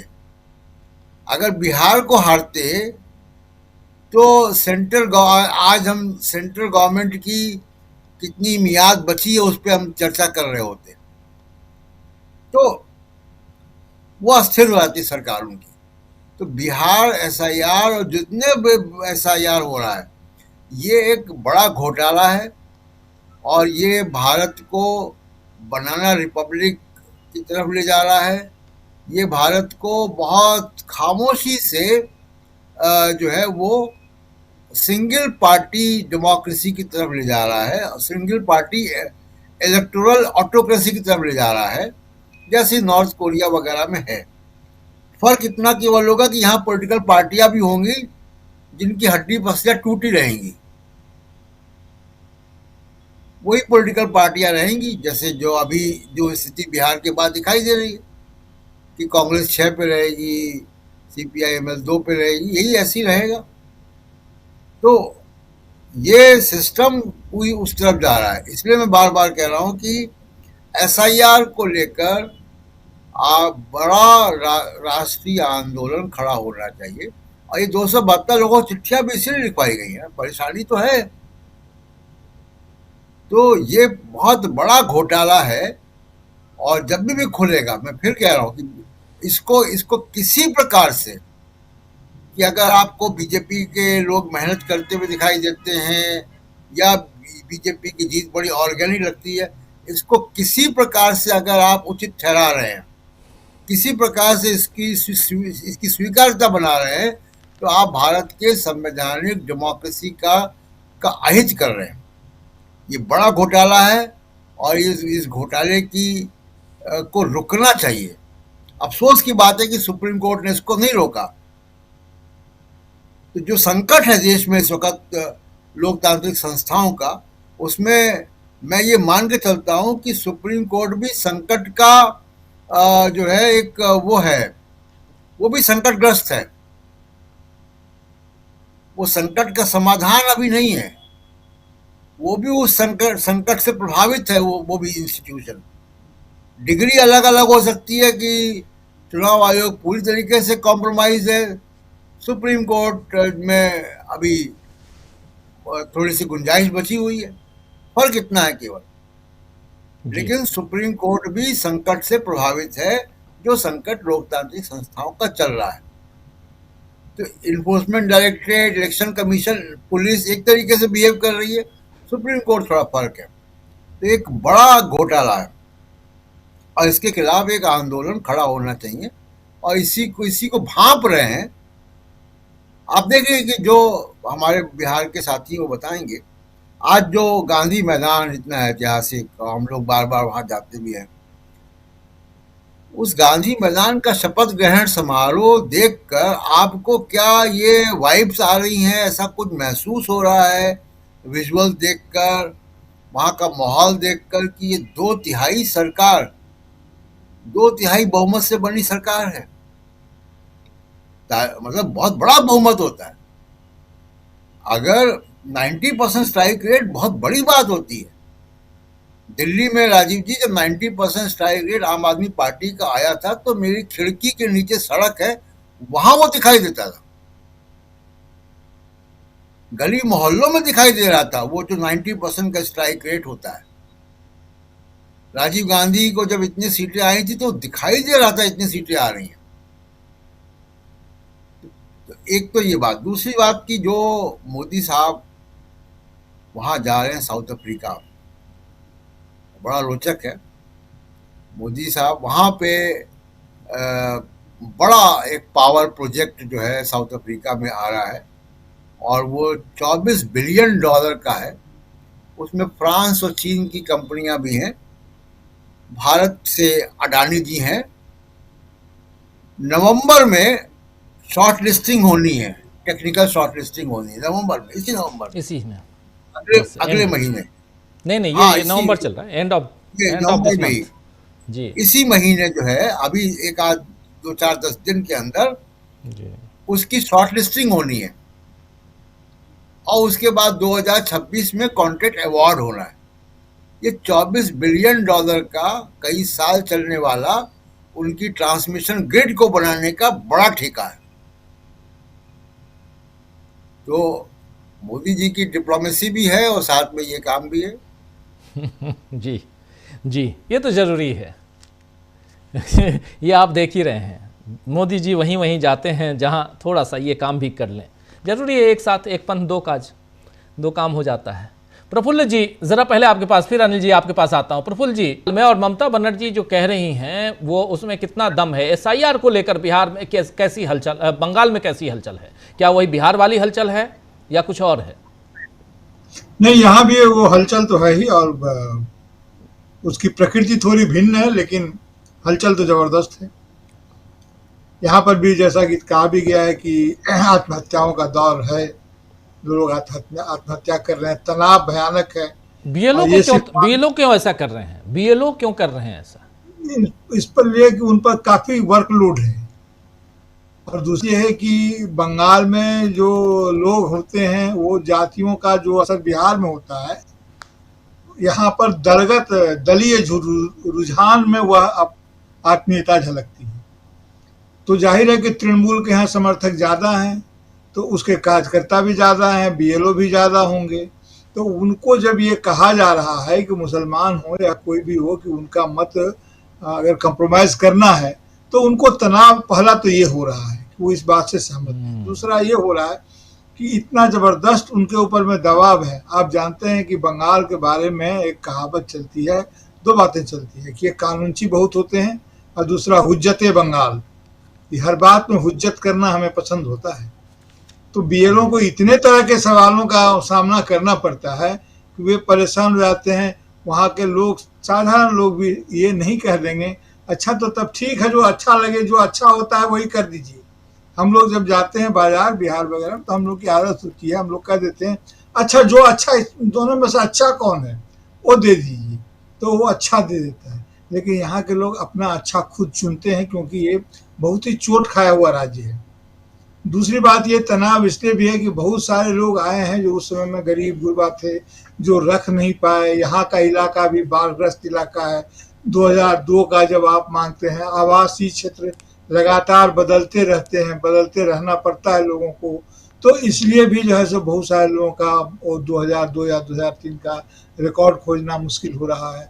और दूसरी बात कि यहाँ के बीएलओ को लगता है कि चुनाव आयोग जो है वो हमारा नहीं है, एक्सटर्नल अथॉरिटी की तरह लगता है। उनके बिहेव को भी लगता है कि ऐसा है, और तरह तरह के दबाव बन रहे हैं, सामाजिक भी, मानसिक भी, और कार्य का दबाव भी। उन्हें यह लगता है कि उनके साथ अन्याय है। ये जो बोलते हैं ना कि हम लोग ये भात घूम यानी कि भात खाने के बाद जो एक नींद आती है, एक दोपहर का आराम, ये हमारी आदतों में शुमार है कि 12-2 बजे यहाँ पर एक प्रकार का की शिथिलता आती है। तो इतने जबरदस्त दबाव में ये चीजें हो रही है। और दूसरी बात यह है कि जो जिनके माध्यम से सब काम हो रहा है, उनको या तो लग रहा है कि जो यहाँ पर जो बाहरी लोग हैं, जी बाहरी लोग कहने का मतलब कि जो बंगला जातीयता की परिधि से बाहर के लोग हैं, वे लोग भी दबाव में और तनाव में हैं। वे लोग भी जो शिक्षक हैं, वे लोग भी जो बीएलओ बने हैं, वे अगर उनका अनुपालन नहीं करते हैं तो उन पर दूसरा आरोप लगता है। उन पर खास करके प्रशासन की या राजनीतिक दृष्टि उन पर लगी रहती है कि वे क्या कर रहे हैं। तो एक डिफरेंट तरह का यहाँ पर डेमोग्राफिक सिचुएशन है, इसलिए बीएलओ यहाँ पर तनाव में है। लेकिन मैं अभी तो यहाँ पर शुरू है, हम लोग का भी आ गया, हमारे आसपास में सभी लोग इसको लेकर के व्यस्त हैं, परेशान हैं। दूसरा कि ये जिस घुसपैठिए की ये बात करते हैं, उस घुसपैठिए का बॉर्डर तो हमारा लगा हुआ है। कटा तो बंगाल था, बटा देश था, मैं बार बार कहता हूँ बटा देश था, लेकिन कटा बंगाल और पंजाब था। तो जिसको घुसपैठिया का अर्थ बंगाली हो गया है इस देश में, और इसलिए भी लोग तनाव में हैं, डरे हुए हैं कि क्या होगा नहीं होगा, कहना मुश्किल है। और सरकार कितना रोक पाएगी नहीं रोक पाएगी, एसआईआर को लेकर के एक ध्रुवीकरण हो सकता है। मैं जरा चिट्ठी की बात करना चाहता हूँ, आप लोगों ने भी सुना होगा, अभी मैंने डीजीपी साहब का, पूर्व डीजीपी का वार स्पीच सुना, आप लोगों ने सुना होगा। विक्रम सिंह जी जो हैं हमारे पूर्व डीजीपी हैं, का तो बड़े प्रतिष्ठित और नामी हैं, वो जो बोल रहे थे, आप कभी उसको सुनिएगा या सुना सकते हैं तो सुना दीजिएगा। वो लग रहा है वार स्पीच दे रहे हैं, ऐसे होता है ना लेफ्टिनेंट कमांडर जब देता है तो वो वार स्पीच दे रहे हैं।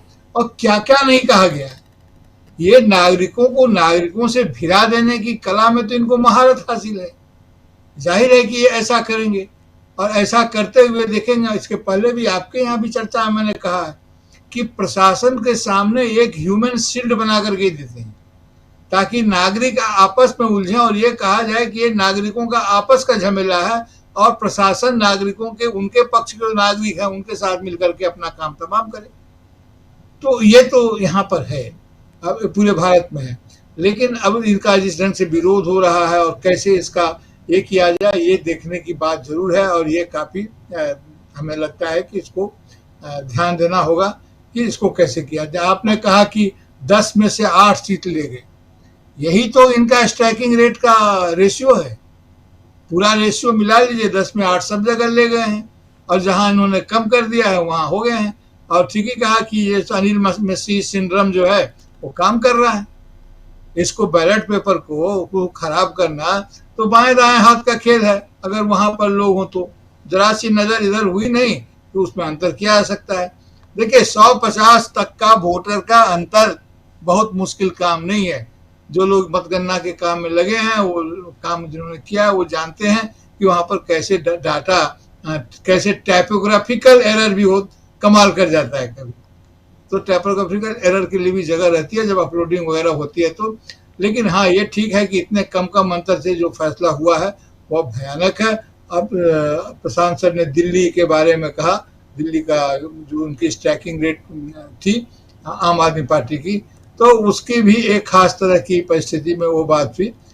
लेकिन कहीं भी लोकतांत्रिक पद्धति से हुए चुनाव में इतना जबरदस्त बड़े स्तर पर स्ट्राइकिंग रेट नहीं आती है।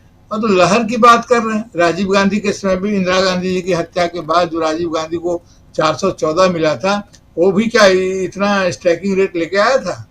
मुझे नहीं लगता है कि अगर हम 543 और 414 का परसेंटेज निकालेंगे तो इनका मुकाबला भी कर पाएगा। आसपास होगा, कहीं पीछे नीचे। तो ये तो बिल्कुल देखिए, जीता एनडीए जीते चाहे भाजपा जीते, ये इतना बात तय है कि लोकतंत्र हार गया इस चुनाव में।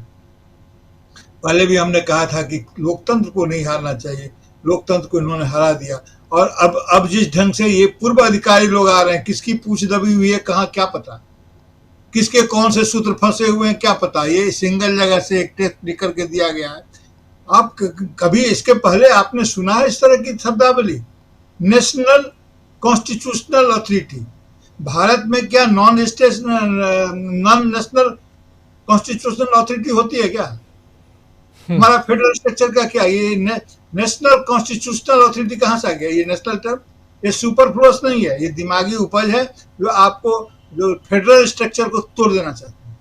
आपने नेशनल इसकी बात कही है, और इसको कहना पता नहीं मैं क्या, वकील तो मैं नहीं हूँ कि केशवानंद भारती को कोट करूँ, उनके बनाम जो केस हुए थे और तमाम चीज़ों को कोट करूँ। इस पर प्रशांत सर बोल सकते हैं, लेकिन ये अपने आप में सुपरफ्लुअस है। इनकी बातें देखिए, आप तो जातिवाद की ये बात बोल रहे हैं कि जातिवाद का जहर बोल रहे हैं राहुल गांधी। जाति हमारे समाज का एक यथार्थ है, उसमें जहर है।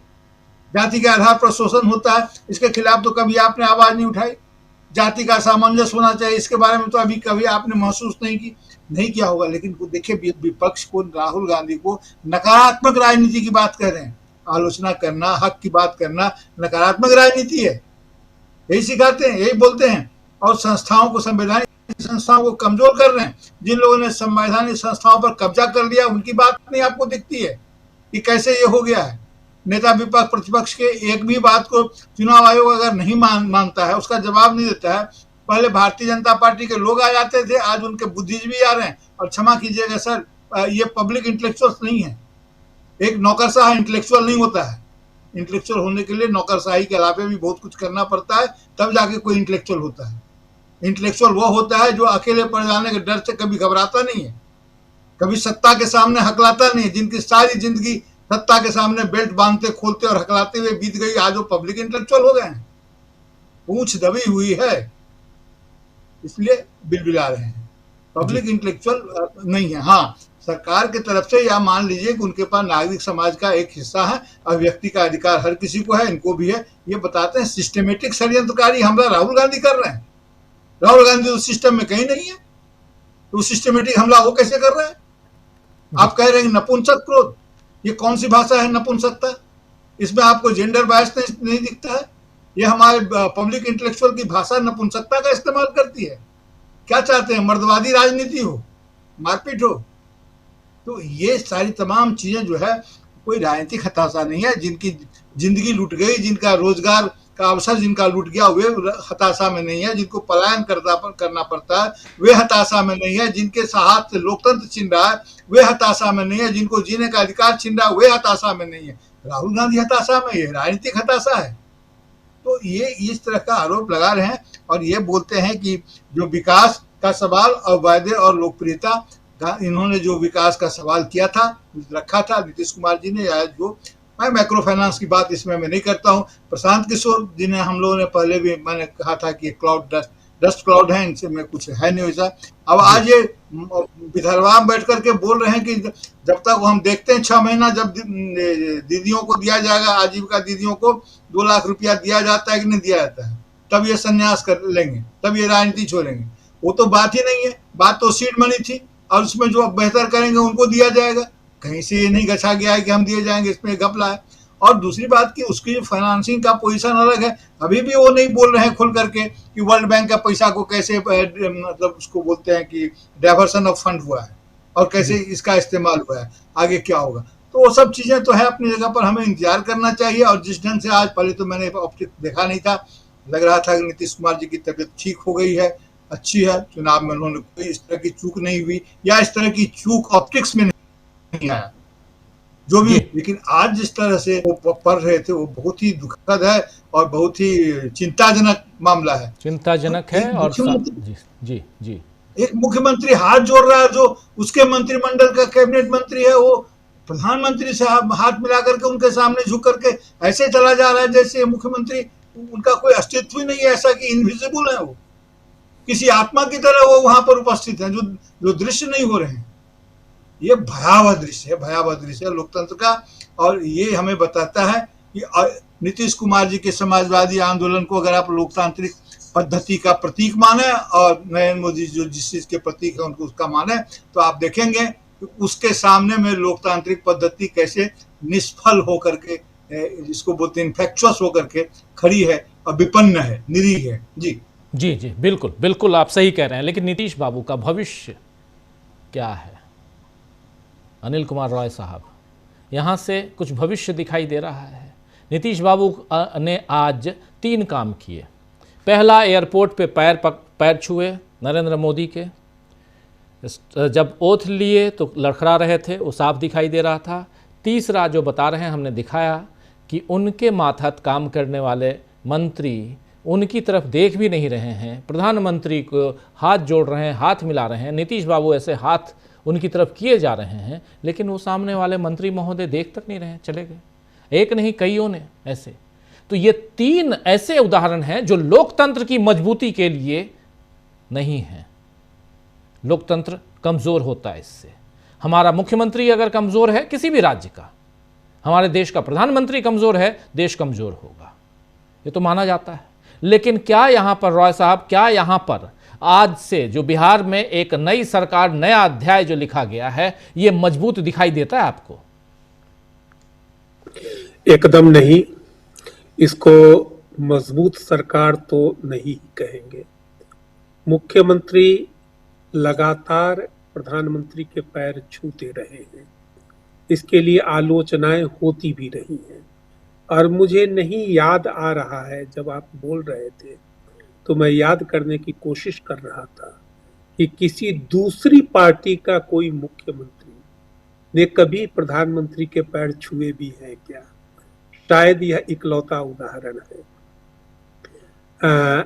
और मुख्यमंत्री की जो मानसिक हालत आज दिखाई पड़ी है, जिसके लिए पहले से ही विपक्ष या कई दूसरे स्रोत से के भी लोग लगातार आरोप लगाते रहे हैं कि उनके साथ कुछ बुरा किया जा रहा है। कमलेंदु जी भी इसकी तरफ इशारा कर रहे थे कि भारत के बाहर उनका इलाज कराया जाना चाहिए। तो वह स्थिति चुनाव के तुरंत बाद, चुनाव के पहले भी वह स्थिति थी, चुनाव के तुरंत बाद शपथ ग्रहण के दिन भी वह स्थिति लड़खड़ाती हुई वाली स्थिति, उनके चेहरे का भाव भी आप देखते, केवल शब्द ही नहीं लड़खड़ा रहे थे, चेहरे का भाव भी लड़खड़ा रहा था, तो अटपटा लग रहा था, जैसे लग रहा था कि उनके मुंह से बार बार लार निकल रहा है और उसको रोकने की कोशिश कर रहे हैं। इस तरह आपको दिखाई महसूस हुआ होगा, मतलब पूरा अटपटा हुआ वातावरण था। तो मुझे इस बात की, इसकी कई तरह से व्याख्या की जा सकती है, आने वाले समय में हम लोग इसकी व्याख्या करेंगे भी, लेकिन मुझे इस बात की पूरी उम्मीद है कि नीतीश कुमार जी अगले 5 साल तक मुख्यमंत्री नहीं रहने वाले हैं, उसमें कई तरह की बातें हो सकती हैं। दूसरी बात, संक्षेप में टिप्पणी करके मैं अपनी बात का अंत करता हूं कि एनडीए के लिए, एनडीए नहीं कहेंगे, भाजपा के लिए बिहार में चुनाव जीतना अत्यंत आवश्यक था। उसके कई कारण थे कि जिस तरह आज आप कह रहे हैं, जिस तरह चुनाव यहाँ पर खत्म हुआ, बिहार का चुनाव खत्म हुआ और अडानी जी को लेकर के भूटान चले गए, आज कल लेकर के है सो कहाँ जा रहे हैं, चारों तरफ लेकर के उनको ठेका जो दिलवा रहे हैं। तो केवल पीर पैंती में ही घटना नहीं हुई है 1050 एकड़ जमीन की। आप जब सर्च करेंगे गूगल में तो दरभंगा में भी, समस्तीपुर जिले में भी अदानी की योजनाएं चल रही हैं, पहले से उनको दिया गया है। समस्तीपुर जिले में मुझे एक मुखिया कह रहा था कि पंचायत ब्लॉक का नाम मैं ले रहा हूं कि ताजपुर ब्लॉक में 500 एकड़, हालांकि यह नोटिफिकेशन मैंने नहीं देखा है, कहीं खोजा भी तो भी नहीं मिला, कि ताजपुर ब्लॉक में 500 एकड़ और मोरबा ब्लॉक में 200 एकड़ जमीन अदानी को आवंटित की गई है। यह बहुत पुष्ट खबर नहीं है क्योंकि इसका स्रोत मुझे नहीं मिल सका है। तो कहने का यह मतलब, इसके पहले भी कि गांव-गांव में और पंचायत में 5-5 लाख रुपए का के गोदाम खड़े किए गए हैं, जिसमें वह सामान रख सके। वह गोदाम में हम और यहाँ के लोगों में अब उपजी कितनी होती है, अब तो लोग सब्जी उगाते हैं बिहार में, अब तो अन्न उपजाना ही लगभग खत्म हो रहा है। जो यहाँ की कोऑपरेटिव सिस्टम जो इन्होंने नीतीश जी ने लागू किया, उसने तो बर्बादी कर दिया यहाँ की कृषि को। तो कहने का यह मतलब कि जान प्राण अर्प करके चूंकि सारा का कि पूरा बिहार अदानी को सौंप देना है, इसीलिए अदानी ने भी कुछ पूंजी लगाई और इन्होंने अपनी पूरी जान लगाई और पूरी मशीनरी का उपयोग करके, पूरे प्रशासनिक तंत्र का उपयोग करके, धांधली करके, धन बल के द्वारा और बिहार पर कब्जा किया। आपको ठीक उसी तरह यह दृश्य लगेगा कि आप कहीं भोज खाने बैठते हैं, किसी प्रिय के यहाँ खाने के लिए बैठते हैं और भरपेट आप खा लेते हैं और इसके बाद भी वह कहता है ना 2 मिठाई और एक मिठाई और ले लीजिए ना, एक कचौड़ी और ले लीजिए ना। तो गृह मंत्री यहाँ पर कह करके जाते हैं कि 140 सीट ही हमको चाहिए और जो दिलाने वाले लोग हैं ऊपर से उनको 200 दे देते हैं, कहते हैं कि ऊपर से खाइए। जी जी जी जी बिल्कुल। चलिए इस चर्चा को खत्म करें, लेकिन उससे पहले एक जानकारी देना इंपॉर्टेंट है। जानकारी ये कि आज जितने 26 मंत्रियों ने जो शपथ ली है, एक मुख्यमंत्री मिलाकर 27, इसमें से एक ऐसे मंत्री हैं जो ना एमएलसी हैं ना एमएलए हैं, उन्होंने आज शपथ ले ली है और वो बेटे हैं उपेंद्र कुशवाहा के, और वो एमएलसी बनेंगे क्योंकि एक सीट एमएलसी की जानी है उनके खाते में। दीपक प्रकाश नाम है, इंजीनियर पेशे से, कंप्यूटर इंजीनियर। उन्होंने भी आज शपथ ली और उपेंद्र कुशवाहा को 4 सीटें तो आई हैं, 5 लड़े थे, 1 सीट और मिल गई, मतलब 5 की 5 सीटें आ गई, ये मान लीजिए। उनके बेटे भी मंत्री बन गए हैं, उनके पास कुछ नहीं है। प्रफुल्ल जी जल्दी से आप कुछ जोड़ना चाह रहे थे। अनिल जी भी कुछ जोड़ना चाह रहे। जी अनिल जी। जी अनिल जी, एक बात यह भी जोड़ लेनी चाहिए कि एक मुस्लिम समुदाय के भी एक व्यक्ति को मंत्री बनाया गया है जी, और मजबूरी है नीतीश बाबू की, ये नीतीश बाबू की मजबूरी है। हाँ, और यह बात भी जोड़ लेनी चाहिए कि कोई भाषण नहीं हुआ, कोई भावी योजना नहीं बताई गई, सब लोग अपना शपथ ग्रहण लेकर के घर गए और एक साथ 4-4, 5-5 ऐसा लग रहा था जैसे कि वहाँ कोरस चल रहा है, कोरस चल रहा है। कम से कम ये तो ये ठीक नहीं लग रहा था, मतलब वो भी गांधी मैदान में। जी प्रफुल्ल जी। सर मैं ये कह रहा था कि प्रभुता में और संप्रभुता में अंतर है। शपथ ग्रहण समारोह में जो उन्होंने कहा कि मैं प्रभुता की रक्षा करूंगा, पता नहीं ये उसका लीगलिटी या इसकी टेक्निकल क्या बात है, वो गलत है। संप्रभुता और ये खंडित होता है शपथ जी। और दूसरी बात मैं ये कह रहा हूँ कि बिहार में, अभी तो पीरपैंती की बात कर रहे थे, कटिहार आप जानते हैं बेहतर, कटिहार में बहुत बड़ा सैलो है इनका और पूरा बांग्लादेश और नॉर्थ ईस्ट को वहां से ये सप्लाई करेंगे, ये इनकी पूरी योजना है। और जो गांव में गोडाउन बना है छोटी छोटी कैपेसिटी का 500 मीट्रिक टन 100 मीट्रिक टन, और रूरल गोडाउन के हिसाब से सरकारी योजना या सामुदायिक विकास योजना के तहत भी उसका है, और कुछ इनका भी हुआ। जी जी जी, बिल्कुल बिल्कुल। चलिए इन सब पे चर्चा हम करेंगे और धीरे धीरे देश की सियासत में और क्या कुछ हो रहा है इस पे भी निगाहें टिकी रहेंगी। प्रधानमंत्री जी कल सुबह सुबह निकल रहे हैं दक्षिण अफ्रीका। वहां पर अमेरिका के राष्ट्रपति डोनाल्ड ट्रंप नहीं आ रहे हैं, लेकिन अमेरिका ने जो रिपोर्ट दी है वो चौंकाने वाली रिपोर्ट है, जिसमें हमारे देश को नीचा दिखाया जा रहा है। साफ साफ कहा जा रहा है कि ऑपरेशन सिंदूर में पाकिस्तान की जीत हुई, भारत की हार। ये बात अब प्रधानमंत्री और विदेश मंत्रालय को सामने रखनी चाहिए, आखिर जीत किसकी हुई। चलिए, लेकिन इस चर्चा को समाप्त करूं उससे पहले आपको बता दूं कि इस चर्चा के, इस कार्यक्रम के तुरंत बाद आप एक शानदार इंटरव्यू देखिए दीपांकर भट्टाचार्य का माले यानी मार्क्सवादी लेनिनवादी कम्युनिस्ट